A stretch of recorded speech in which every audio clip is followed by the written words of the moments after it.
साझे के आरती कोइलो भोरे में पूजा एकरा से निमन कोनो काम नहीं दूजा। एहो साझे के आरती कोइलो भोरे में पूजा एकरा से निमन कोनो काम नहीं दूजा। नहीं हम मना करब सैया के और सैया के पूजा तू करे जात बाड़ ये रजऊ मूर्ति ले अइह देवी मैया के। पूजा तू करे जात बाड़ ये सैया मूर्ति ले अइह देवी मैया के।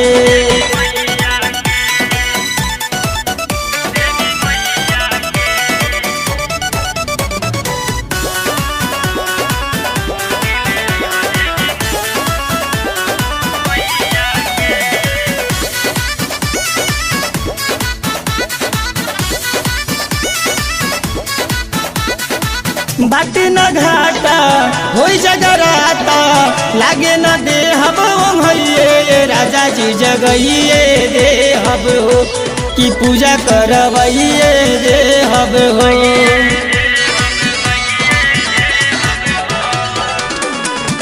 बाटे न घाटा होई जगराता लागे न दे हब भैये राजा जी जगइए दे हब हो कि पूजा करवइए रे हब हो। न्योता पे ठौनी हम नवैया से पूजा तू करे जात बाड़ ये सैया मूर्ति ले अइह देवी मैया के। पूजा तू करे जात बाड़ ये सैया मूर्ति ले अइह देवी मैया के।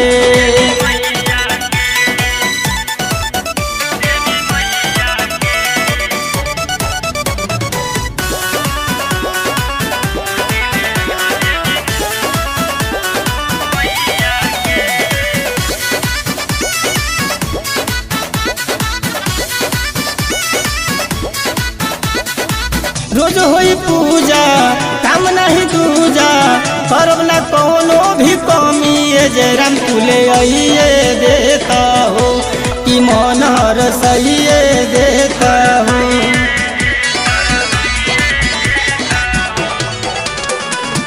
रोज होई पूजा काम नहीं दूजा करब ना कोनो भी कमी ये जयराम तुले आइए देता हो कि मन हर सही देता हो।